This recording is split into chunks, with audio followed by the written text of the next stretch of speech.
Okay, start po tayo. So, ang topic po natin is electrotherapy. So, ang di-discuss ko po is more on the introduction and the history of electrical electrical current. So, kung sa naalala nyo, may iba't ibang mga tawag dito, mga discoverer or scientists katulad nila Galvani, nila Volta, and then nila Melzack, no? So, pag sinabing electrical current, ito po yung flow of charge of particles, no? Charged particles may be electrons or ions. So um, in electrotherapy, mas madi-discuss natin 'to as we go by kasi merong iba't ibang mga type ng current. So, puwedeng for pain, for neuromuscular electrical stimulation, for strengthening, for functional, 'no? So, babalik muna tayo sa pinakaumpisa kung saan nanggaling yung electrotherapy na sinasabi, 'no? So, back in 18 and early 19th centuries, 'no? So, si Galvani, 'no, siya yung, nakapag-record, 'no, producing muscle contraction by touching metal to a frog's muscle. So, dito naman, si Galvani, 'no, ginamit niya yung electrical stimulation, tinest niya 'to sa may frog, 'no. So, tinatawag niya itong animal electricity na kumbaga. So, a few years later naman, nung si Galvani nung na-record niya yun, produce siya ng muscle contraction through an animal. So, a few years later naman, sumunod 'tong si Volta. So, si Volta, nag-construct siya ng, um, tawag dito, ng battery, 'no? So, si Galvani naman nung nag-construct siya ng, bagong tawag dito, bagong experiment sabihin natin 'no, si Galvani naman gumamit siya ng current 'no, yung device na kung saan nagpo-produce ng muscle contraction. So, pinangalanan niya yun ng galvanic current. So, sa kanya nanggaling yun 'no. So, um para mas maintindihan natin 'no, yung mechanism ng, electrical current 'no, para makapag-produce ng muscle contraction, etong si Dushin naman, yung si Dushin, siya yung tao na nag-map out yung sa location ng skin natin kung saan magkakapag-produce ng most effectively ng muscle contraction. So, yun yung tinatawag na motor points 'no. So, next naman dito yung sa pinaka-last bullet ko, yung gate control theory of pain perception by Melzack and Wall in 1960, 'no? Dito naman, si Melzack and Wall, 'no, um, ginamit nila yung current as of to control pain. So, um, sa historical development na 'to ng electrical stimulation, 'no, tawag dito, nagagamit natin siya ngayon as tinatawag na yung TENS 'no. So, mamaya mas natin 'to yung sa continuous, pulse 'no, mas natin yun kung ano nga bang meron sa mga yun. So, um, dito sa may next page natin, so sinabi lang dito na kung ano ba kung saan ma-apply or saan puwede gamitin yung electrical stimulation 'no. So, sa mga nabanggit kanina based on their, findings 'no, yung isa nakakapag-produce ng muscle contraction, yung isa naman tawag dito, nakaka-decrease ng pain. And then yung isa naman, nag-map out kung saan yung mga greatest motor point na kung saan makakapag-produce ng muscle contraction 'no. So, through that, puwede nating magamit yung electrical stimulation in a wide range of application. So una, puwede nating gamitin siya for muscle contraction. So for muscle contraction, katulad ng neuromuscular electrical stimulation for muscle strengthening or para maiwasan naman natin yung muscle atrophy kunwari matagal nang hindi naigalaw yung isang specific part ng katawan. So pangalawa naman is for control of acute, chronic, and postoperative pain. So mas madi-discuss 'to ng other reporters under TENS 'no. And then promotion of tissue healing. So for promotion of tissue healing, mas madi-discuss din natin 'to mamaya kasi meron tayong tinatawag na iontophoresis na kung saan gumagamit tayo ng electrical current to deliver, um, tawag dito, to deliver, sabihin natin, drugs or any kind of medicine, no? For muscle strengthening naman and re-education katulad ng functional electrical stimulation, madi-discuss din natin yan, matatakil natin yan with other reporter. Prevent atrophy, deep vein thrombosis formation, and development of pressure ulcer in patient with spinal cord injuries. So mahalaga din yan, no? And then para ma-reduce din yung muscle spasm and ma-enhance yung thermal drug delivery, katulad ng sinasabi kong iontophoresis kanina. Okay? Okay. Next tayo. Okay. Oh, sabi naman dito 'no, yung electrical stimulation is puwede rin siya ma-applied sa katawan natin in, variety of ways. So, meron pang iba. So, puwede po natin siyang gamitin through sinabi ko diyan yung acupuncture needles. So tinatawag yun na electro-acupuncture na kung saan gumagamit siya ng needle 'no, to transmit the electrical current to specific or kung saan naka-locate yung tawag dito? Kung saan naka-locate yung acupuncture 'no. So, sikat na sikat ngayon 'yan ano, um, usually ginagamit 'yan for sinasabi nila for muscle spasm 'no, para daw mabawasan.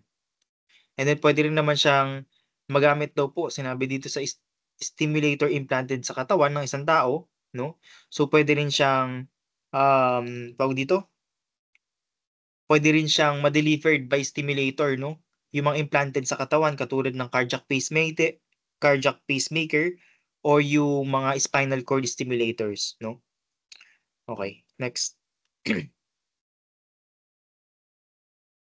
So, next naman tayo for electrical current parameters 'no. So, dito sa electrical current parameters 'no, um, dito merong specific na, ginagamit yung mga tawag dito, yung mga clinician 'no. Kasi, um, merong anong tawag dito, merong standardized na tinatawag na terminology 'no, sa tawag dito, ah, sa therapeutic electrical currents. Kasi usually ang nangyayari, yung terminology na ginagamit dito sa parameters is sobrang complex 'no, and it can be confusing lalo na sa mga clinicians 'no. So dito, katulad nung sinabi ko kanina, para standardize yung terminology sa paggamit ng therapeutic electrical currents 'no, yung, next slide tayo, yung Clinical Electrophysiology section of the American Physical Therapy Association, yung tinatawag na APTA, is nag-publish ng, um, ng guide to electrical stimulation terminology 'no. So dito, ang purpose lang nito is para ma-guide or matulungan, ma-promote yung more consistent na paggamit ng terms describing sa therapeutic electrical currents 'no. So etong book na 'to, gumagamit ng mga terminology and yung mga definition na provide ng APTA na kung saan, um, nagagamit widely 'no, para makapag-provide ng alternative commonly used na terms. So ayun siya. So next. Okay, next naman tayo. So, madako naman tayo dito sa may waveforms 'no. So, dito sa may waveforms meron tayong tatlong type 'no. Merong direct current, alternating current, and yung pulse current 'no. So, isa-isa mas madi-discuss natin 'to mamaya. Okay. So, for the direct current, so itong direct current na 'to is kadalasan ginagamit siya for iontophoresis. So, sa iontophoresis, it's a kind of, um, parang drug delivery siya, pero with the use of electrical current. Kasi meron dalawang type ng ano, eh, meron din siyang ponophoresis, kaso yung ponophoresis na sinasabi is drug delivery through ultrasound. Eto namang iontophoresis, drug delivery through electrical current 'no. So etong direct current na 'to, it is a continuous unidirectional flow siya ng charge ng particles, 'no? So, hindi lang siya ginagamit for, ion toporisik or for drug delivery. Usually ginagamit din siya for the stimulation or contractions of any denervated muscle. So mamaya madi-discuss natin kung anong type 'no, ng current yung ginagamit sa denervated muscle. Kasi mamaya may dalawang uri 'yan, merong denervated tsaka innervated muscles na tinatawag. So mamaya mas maintindihan natin 'to. Okay. So for alternating current naman tayo. So for alternating current, merong iba't ibang subtype 'to 'no. So meron tayong tinatawag na medium frequency alternating current, meron din namang, tinatawag na premodulated current, and then yung Russian protocol 'no. So ano nga ba yung alternating current 'no? Yung alternating current naman, eto naman kadalasang ginagamit naman siya for pain control and for muscle contraction. Yung sa direct current for muscle contraction din siya, specifically for denervated muscle. So for alternate current naman, so para siyang TENS 'no? So sa makikita niyo diyan sa may picture sa may ibaba 'no, ayan yung current amplitude niya. 'No? So masasabi ko na ang alternating current is para siyang TENS 'no? Bakit? So mas may explain natin 'yan, ayan. So unahin muna nating explain yung interferential current 'no? So, for interferential current, ang ibig sabihin nito, ibig sabihin, it contains of two medium. Kasi sa ibig sabihin, ang nangyayari dito, nag-i-intersect, 'no? Yung current nag-i-intersect and nag-i-interfere. So 'pag nag-interfere sila, nakakapag-produce yun ng higher amplitude, 'no? So kapag yung both current na yun, sabihin natin nasa same phase sila, 'no? And yung lower amplitude ng two currents is nasa opposite phases, makakapag-produce yung tinatawag na beats, 'no? Yung sa may beats na yun, yung para siyang tumitibok na kumbaga sinasabi, 'no? Yung beat frequency na sinasabi dito, wait, nasaan ba yun? Um, okey, sige, explain ko na lang. Kasi ang susunod natin dito yung promodulated na. Yung sinasabing beat dito 'no, yun yung, kung saan nag-i-intersect yung dalawang, um, nag-i-intersect yung dalawang medium 'no.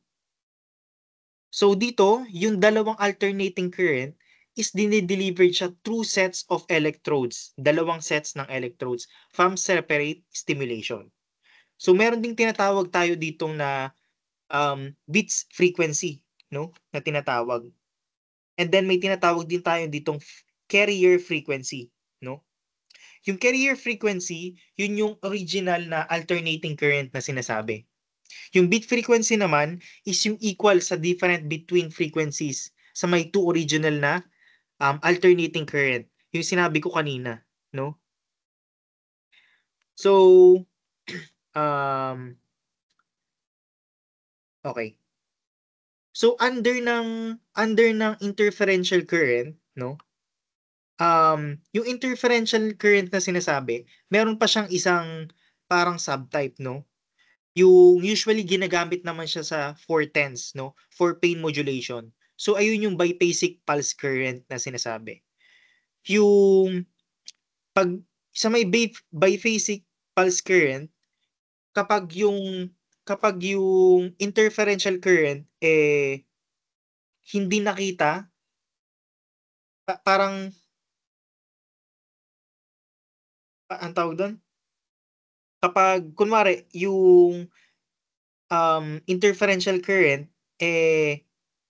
parang tawag na dun, parang hindi nakita na mas effective sa tawag dito, sa ibang type ng current, um, usually ang sinasabi lang dito, according sa study nung nandito sa may reference natin, yung effect ng interferential current, 'pag ikukumpara sa may biphasic pulse current for pain modulation, mas tumatagal yung interferential current kaysa sa may biphasic pulse current. So yun lang yung ibig nilang sabihin. Okay, next tayo. Okay, next. So for premodulated current naman, ibig sabihin nito, um, um, sequentially nag-i-increase siya tsaka nagdi-decrease yung amplitude.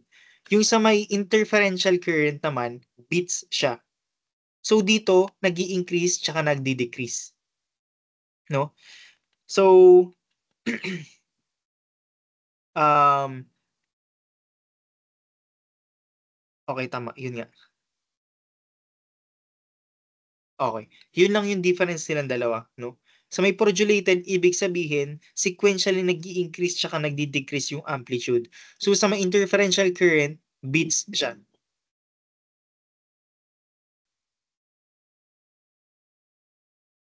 Okey, next tayo. So for Russian protocol naman, under ng alternating current, 'no? Dito sa may Russian protocol, usually ginagamit 'to sa may tawag dito, strengthening, 'no? So according sa may study nung, sa reference natin, 'no, sinabi dun na yung sa may under ng training sa mga athlete, 'no, ginamit itong, Russian protocol to strengthening the quadricep muscle of the athletes, 'no. So dito sa may, dinevelop ni Kots na tawag dito, na Russian protocol, teka nawala yung ano ko, hmm, ayun. So sa dinevelop ni Kots na Russian protocol na 'to, 'no, sa findings niya, 'no, so dito gumamit siya ng, frequency for about 2,500 hertz, 'no, for about 10 ms long burst, 'no. So dito, sobrang tawag dito, lakas nung current na ginamit niya to strengthen the muscle of the athletes, 'no. So yun siya.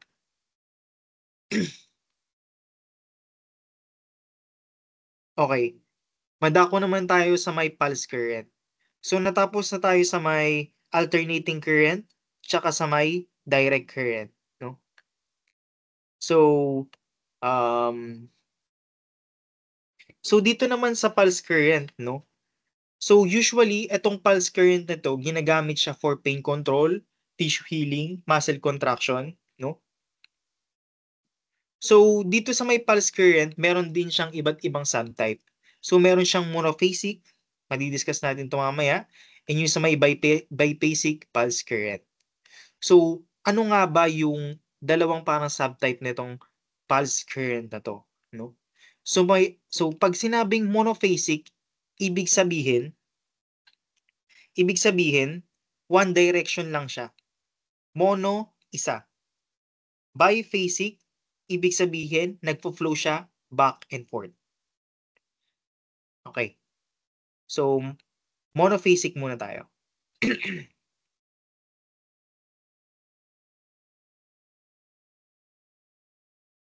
Okey.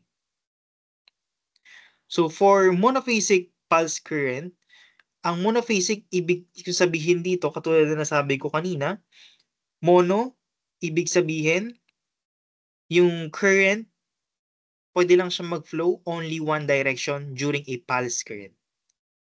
So ibig sabihin itong monopulse current most commonly used po siya para ma-promote yung, um, tissue healing and for acute edema management.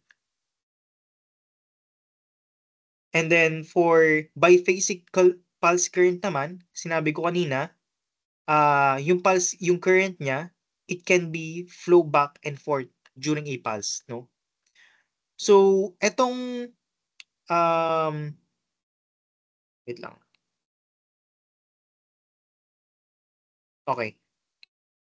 So, etong pulse current na 'to or biphasic pulse current na 'to, um, actually ginagamit siya for pain control din siya, no? Pero etong biphasic pulse current, meron siyang, um, parang pwede siyang maging symmetrical or asymmetrical, no? So, pwede siyang maging balance or unbalance. So, ano nga ba ibig sabihin nun, no? So, sinabi diyan, kapag symmetrical or balance asymmetrical biphasic pulse current, yung charge nung, bawat phase is equal sa amount ng opposite polarity ng kuryente. So, ang nagreresulta yon sa may net charge of 0, no? So, pag sinabi namang pag unbalanced asymmetrical biphasic current, ibig sabihin, yung charge nung phases is hindi siya equal, no? So, ibig sabihin nun, pag not equal, meron siyang net charge. Okay? So, ulitin ko ha. Sa may biphasic pulse current, it can be symmetrical or asymmetrical. So kapag yung charge phases niya is equal amount sa opposite sa polarity niya, nagre-result yun sa may net charge of 0. So kapag not equal naman, ibig sabihin meron siyang net charge. Okay? Okay. Okay, next naman natin is yung time-dependent parameters natin. So pag sinabing time-dependent parameters, so dito na papasok yung pulse duration. Kung gaano katagal, no? Naglalas yung how long each pulse lasts. Ibig sabihin diyan yung time kung saan nagsimula yung first phase of the pulse to the last phase ng pulse, no? So sinabi dito, mini-measure siya for about tawag dito? Paano babasahin to? Measured siya sa may microsecond, no? Time dependent parameters. Wait lang. Wala ako.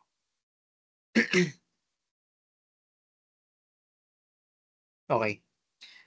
Yung sinasabing pulse duration, no? Ito yung how long each pulse lasts. Katulad na sabi ko kanina, no?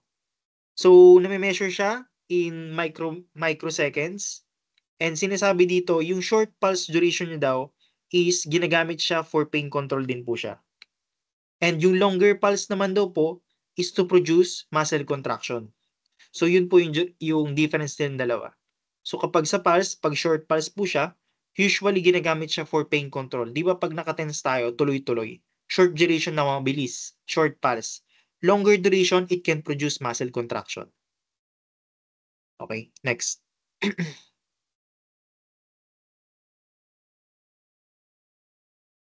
Okay, next po. Phase duration. No? So, dito naman po sa tawag dito, phase duration na sinasabi, no? Ang phase duration po, ang tawag dito? Ang phase duration po is ito po yung duration ng isang phase of the pulse, no? Yung isang buong duration niya. So, etong ano na to is equals po siya sa pulse duration with the monophasic pulse current and is less than the pulse duration in the biphasic pulse current, no? Kapag yung pulse is sabihin natin made out of two phases ng equal ng duration, yung phase duration is parang kalahati nung isang pulse duration. Isa pa, ulitin ko. So, sinasabi lang dito sa phase duration, ito po yung ang tawag dito? Pinaka, isang buong phase ng isang duration ng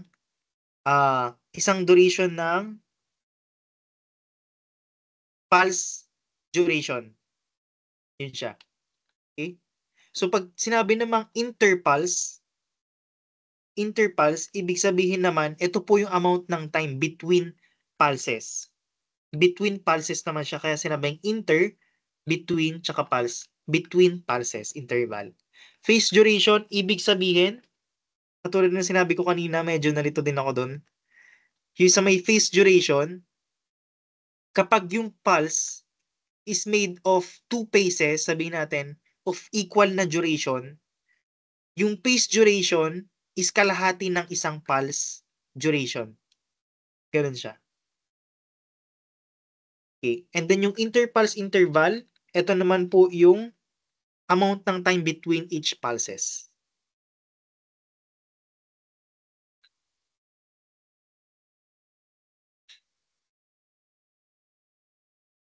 Okay. Next naman natin is yung sa may amplitude.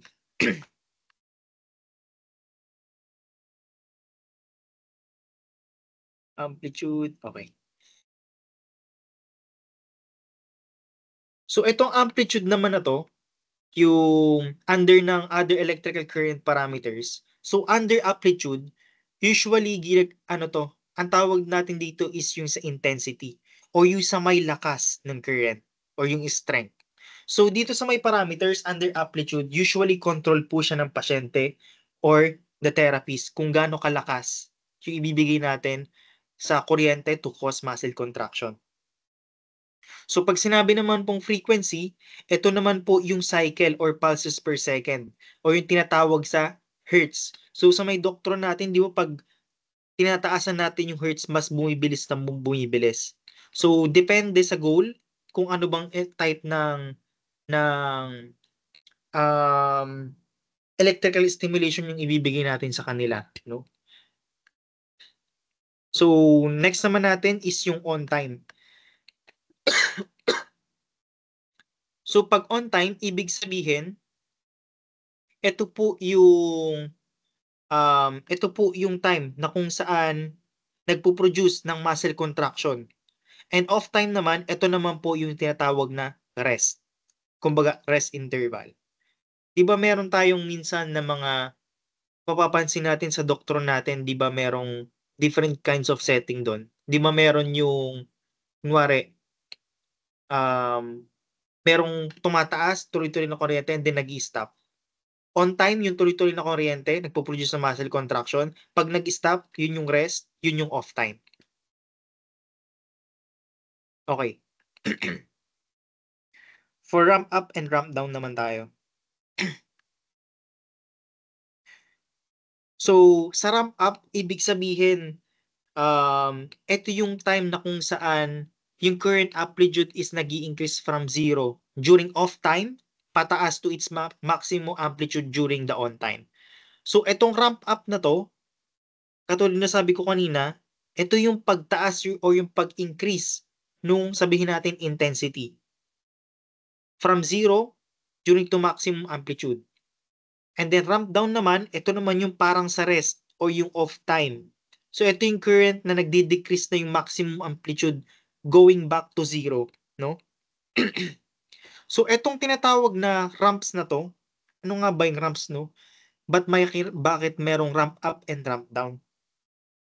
So yung ramp ramp na tinatawag o ramping na sinasabi is, tawag dito, is para hindi sabihin natin hindi mabigla yung pasyente. Yun yung pagkakaintindi ko dun, eh. Kaya may ramping, dahan-dahan pataas, kasi hindi ka puwedeng from 0 sabihin natin mag-i-increase ka agad sa may highest intensity. So, puwedeng mabigla yung pasyente. Kaya may tinatawag na ramping na sinasabi. So, dahan-dahan pataas siya and dahan-dahan bumababa. So, para hindi mabigla yung pasyente sa may stimulation, lalo na yung pag-contract sa muscle. Yung ramp up time na sinasabi, eto yung on time, pataas. And yung ramp down naman, generally, nag-i-include dito yung off time, pababa. Okay? Next. Okay. Next naman natin is yung sa effects ng electrical current, no? So sa effect ng electrical current, um, mamaya mas ma-appreciate natin 'to 'pag na-discuss na yung neuromuscular electrical facilitation, TENS, FES, iontophoresis, yung electrical stimulation for edema, no?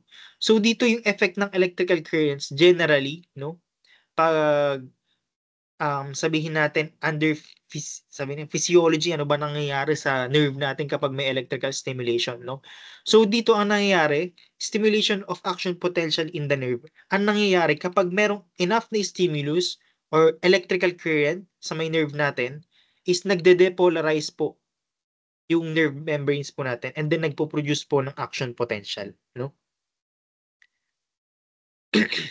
So sabi dito, sufficient length of time will cause enough to charge in the nerve membrane potential to generate an action potential, no? So, usually kasi yung most clinical effect ng electrical current talaga is may stimulate and makapag-produce tayo ng action potential in sensory or motor nerves natin, no? So, without electrical stimulation, 'di ba meron tayong tinatawag na resting membrane potential ng isang nerve, no? So, negatively charged, um, tawag dito, yung inside ng ano natin is more negatively charged and then the outside. And yung resting membrane potential natin is negative 60 to 90 MV or megavolts. Tama ba? Yun. So, kapag sufficient stimulus yung applied or electrical current, no? Sabihin natin, kapag sufficient yung stimulus is na-applied sa may nerve natin, no? Yung sodium channel sa may cell membrane natin nag-o-open rapidly yun. Mabilis siya nag-o-open eh. Nag-o-open. And then yung potassium channel natin is nag-o-open din siya slowly, no? So kapag nangyari yun, ang pwedeng mangyari is tawag dito, nagre-reverse siya, no? So pag nangyari yun, so pwedeng mag-cause ng tawag dito, ng action potential na sinasabi.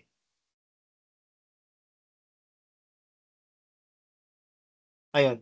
So sinabi nga dito sa second bullet, when sufficient stimulus applied, it can reverse the membrane potential. So ibig sabihin, sodium potassium channel open, more positive inside na and then than the outside. So nagre-reverse siya to cause action potential, no?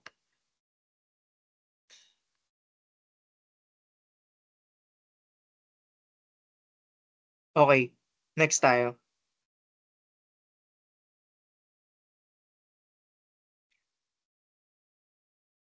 So next naman natin is yung tinatawag na absolute refractory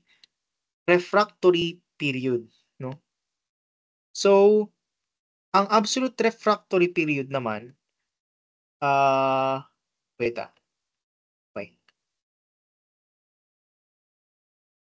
Ayun, during absolute refractory period, 'di ba, kapag yung nerve is na-depolarize daw po siya, no additional action potential can be generated 'pag na-depolarize po yung isang nerve.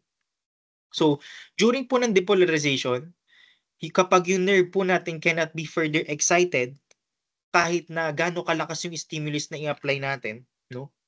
Yun po ang tinatawag na absolute refractory period. Absolute refractory period, ibig sabihin, yung nerve po natin cannot be further excited anymore. Kahit gaano pa kalakas yung stimulus na i-apply natin. Yun po yung absolute refractory period. So after po ma-depolarize, no, ng nerve natin, before po yung nerve natin is mag-return to its resting potential, yung negative 60 to 90 millivolts, meron pong tinatawag na parang brief period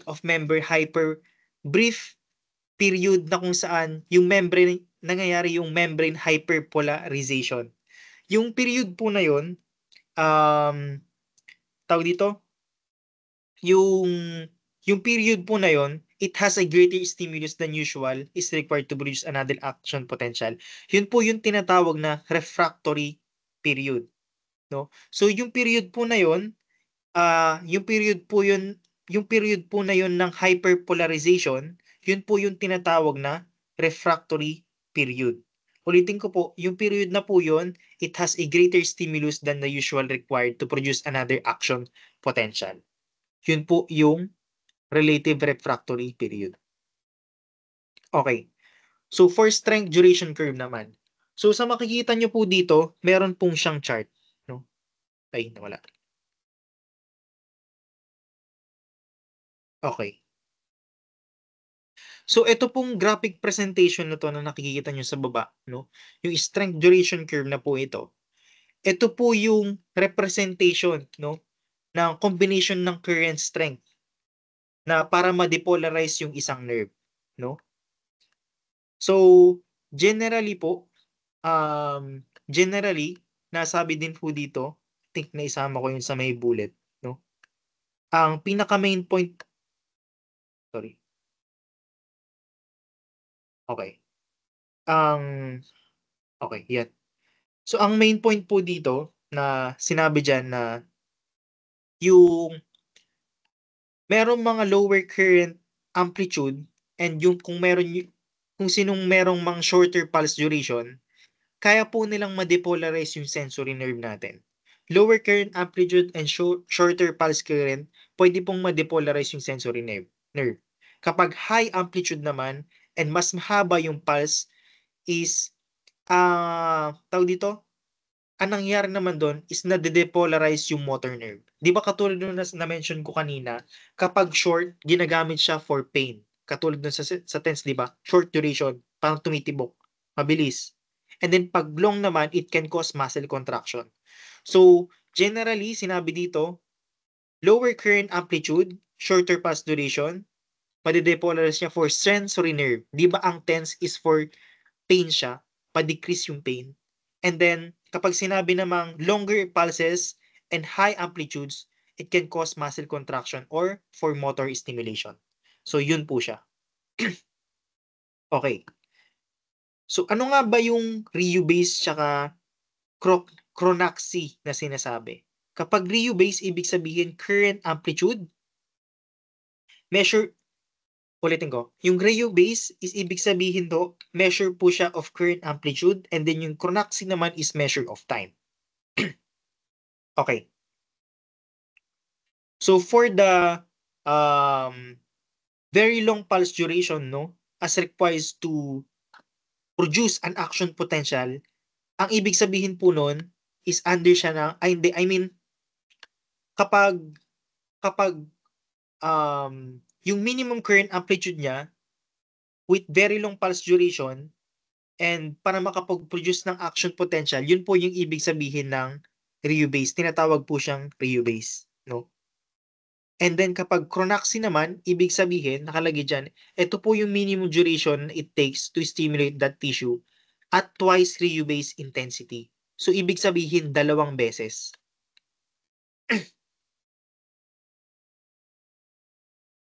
Strength duration curve. Okay, wait lang po ha. Yan ko lang ulit sa notes ko. Okay. Ayun. So ayun po yung difference ng dalawa, no? Next po tayo. Okay. So next po natin is yung all or none response, no? So, sa may all or none response naman na sinasabi dito, response to an adequate stimulus or above threshold, the same action potential occurs with any stimulus above threshold. No action potential will occur with any stimulus below the threshold level, no? So, ang ibig sabihin po ng all or none response na 'to, ibig sabihin, hindi po makakapag-produce ng action potential kapag yung stimulus na ipo-provide natin is below threshold level na yung una nating naibigay sa pasyente. So, kapag gusto nating makapag-produce ng action potential, so dapat above threshold po siya. So, yun po yung tinatawag na all or none response na sinasabi.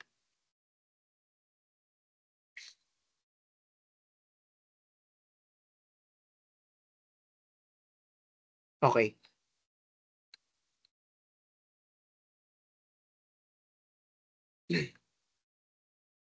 Okay, ulitin ko lang po, So, katulad ng nasabi ko kanina, no, um, katulad ng nasabi ko kanina, no, kapag, um, same action potential, occurs with any stimulus above threshold, so kung mas mataas siya sa previous stimulus, no, um, action potential will occur. Kapag same naman po siya or below threshold level, no action potential will occur, no? So kapag sinabi namang accommodation po, ito po yung process na kung saan yung nerve is gradually, um, nagiging less responsive na po siya sa may stimulus, 'no? So nagiging less responsive na po siya and ang nangyayari, nagpo-produce po, tawag dito?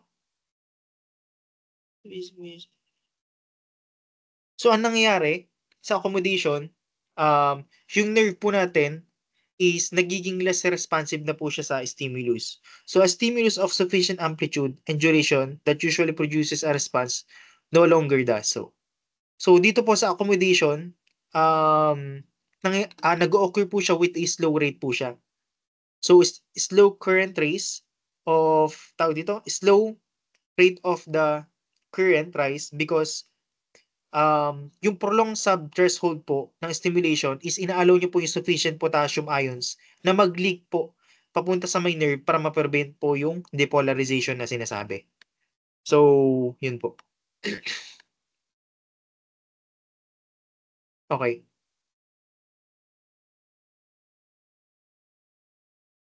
So, next na po tayo sa may direct muscle depolarization. So, katulad nung na-mention ko kanina, yung specific na current na sinasabi is usually used for denervated muscle. So, yung current na yun na minention ko kanina is under siya ng tawag dito? Under siya ng direct current, 'no? So, ito yung na-mention ko kanina. So, ang direct current ulitin lang natin is usually used for iontophoresis and for stimulation of muscle contraction and for denervated muscle. So, dito ho, dito ho, sa denervated muscle, hindi po sila nagko-contract in response sa pulses ng electricity na para makapag-produce ng muscle contraction, 'no? So, dito po wait lang ha. So, dito po para po ma-stimulate yung denervated muscle, so kailangan yung pulses na gagamitin dito, sabi dito, pulses lasting longer than 10 millisecond are needed to produce contraction in denervated muscle, 'no? So, 'pag iko-compare naman natin siya sa may innervated muscle, 'no? Sa innervated muscle, ibig sabihin nagko-contract siya in response to electrical stimulation. So, dito naman, yung sa mga innervated muscle, mas madi-discuss 'to under neuromuscular electrical facilitation. 'Di ba 'pag sa may NMES, nangyayari dun, ini-innervate natin yung muscle to strengthen, 'no? Okey.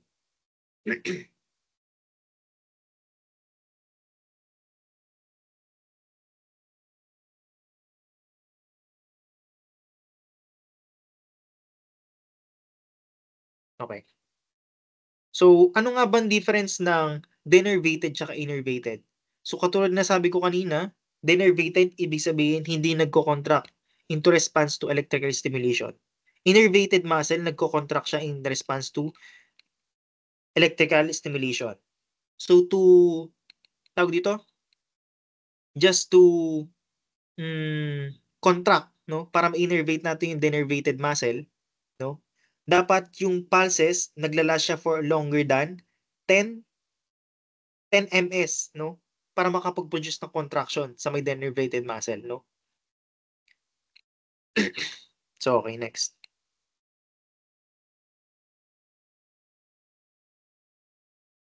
So, next naman natin is yung sa may ionic effect of electrical current.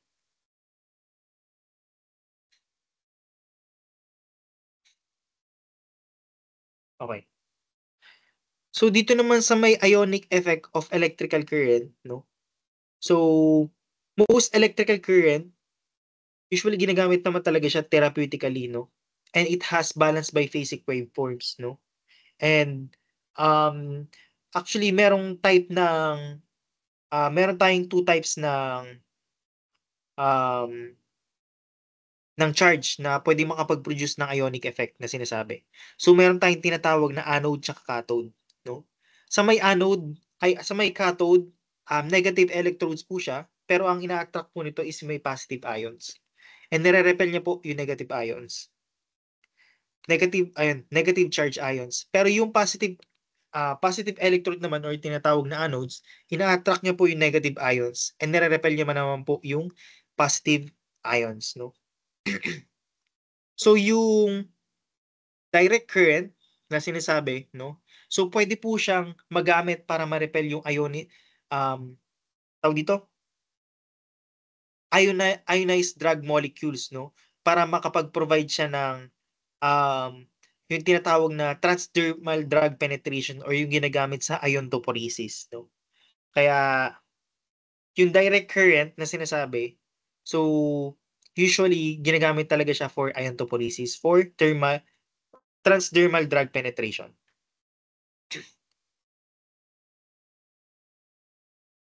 Okay. Next naman tayo sa may contraindications sa paggamit ng electrotherapy, 'no. So, for the contraindication of the electrical currents naman, so usually dapat lagi natin 'tong tinatanong sa mga pasyente, 'no. So, puwede nating tanungin bago tayo mag-treat kung meron ba silang any cardiac pacemaker, kung meron ba silang history ng heart problems, or kung ano mang type, kung meron man, anong type ng heart problems meron sila, 'no. So, dito hindi po natin siya puwedeng gamitin sa may mga pasyenteng merong cardiac pacemaker or yung may tinatawag na mga unstable arrhythmias. And then bawal din po nating i-place yung electrodes over the carotid sinus ng pasyente, 'no? Bawal po natin siyang ilagay sa may, um, anterior or the lateral, sa may gilid ng leg nung pasyente, 'no? Kasi puwede itong mag-cause ng, pagbaba ng BP nung pasyente, 'no? Or puwedeng mag-faint yung pasyente mo kapag nalagay mo dun. So, hindi rin po puwede ito, contraindicated po din 'to sa mga pasyenteng may thrombophlebitis, sa may mga pasyenteng buntis. Puwede naman po sa mga pasyenteng buntis pero, not around the abdomen naman ng pasyente or sa may low back nung pasyente or sa may pregnant uterus niya. So, hindi po puwede dun. Puwede siya in other parts pero hindi po dun sa exact location nung sinabi ko. Okey. Next naman natin is for the precaution of the electrical current. So, for the precaution, kailangan nating tanungin yung mga pasyente kung meron ba silang history ng mga cardiac disease, kailangan nating tanungin yun, or kung meron silang mga, tawag dito, history of previous myocardial infarction or nagkaroon ng mga rheumatic fever, 'no, nung bata sila or nung pagtanda. So, kailangan din natin talaga dito mag-assess, 'no. So, dito, precaution lang sa mga pasyenteng may cardiac diseases, 'no? Lalo na sa mga pasyenteng katulad sinabi ko kanina may myocardial infarction, 'no?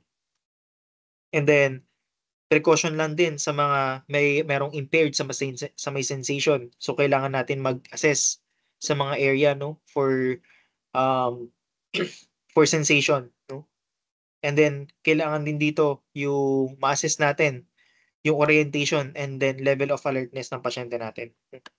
So, precautions din siya for the patient with malignant tumors, 'no, and precaution din po sa kung yung pasyente natin merong mga open wounds or meron silang, tawag dito, mga skin irritation. So, precautions lang po sa mga gano'n. So, kailangan natin i-inspect yung skin ng pasyente bago natin ilagay yung electrodes, kung meron bang open wounds, 'no. O check din po natin kung, tawag dito, may swelling, mainit ba, may rash ba, 'no, or kung sabihin natin may broken skin or open wounds nga yung pasyente, okey? So, for application naman, 'no, application technique ng electrical current, 'no. So, for patient positioning, 'no, so depende po kung anong area yung iti-treat natin, 'no. So, dito depende rin po sa patient comfort kung anong best position para sa kanila, 'no. So, dito next naman is yung sa may electrode type, kung anong electrode yung gagamitin natin, 'no. So, 'di ba yung electrode is naka-connect siya sa may wire and then sa machine. And tawag dito, kailangan din natin i-consider yung, um, different factors 'no, katulad nung anong size ba ng electrode gagamitin natin, anong shape 'no, kung kailangan ba ng conductive gel, kung wala namang self-adhesive yung ano natin 'no. So, ayun siya. So, for electrode placement naman, so depende 'no, depende kung saan natin, kung saang body part natin i-a-apply yung electrode placement. So, 'di ba alam din natin dito yung motor point 'no, kung neuromuscular electrical facilitation tayo. So, hindi po natin siya puwedeng directly ilagay sa may any bony prominences. So, 'di ba meron tayong hinahanap na muscle belly para dun ilagay para mag-produce ng muscle contraction. So, dun po dapat natin ilagay. So, kung TENS naman gagamitin natin, dapat puwede rin nating tanungin yung pasyente saan yung pinaka-painful area para dun natin specifically ilagay yung electrodes 'no. So, ano nga bang ano, parang gaano ba kalayo kung isipin natin. So, yung layo po nung dalawang tawag dito, nung dalawang electrodes is dine-describe po nun kung gaano kalalim yung penetration na maipo-provide niya. Kung mas malapit po sa dalawa, mas malapit po yung electrodes natin, more superficially po, tawag dito, more superficially yung effect. Kapag yung mas malayo naman yung distance between each other nung dalawang electrodes, mas deeper naman po yung current travels. So, isipin na lang natin dito 'pag kinurot tayo, 'di ba? So, kapag kinurot tayo ng pino, 'di ba, sobrang sakit 'no, kasi sa balat sobrang sakit. Pero 'pag iipitin mo yung skin ng pasyente, malaking kukunin mo 'no, hindi siya masakit, 'di ba? Kasi mas malaki yung nahahawakan mo or nai-impinge mo. So, gano'n ko siya na-gets 'no. So, that's it for the introduction and history, and then yung different kinds of parameters na ginamit sa may electrical current, and then yung general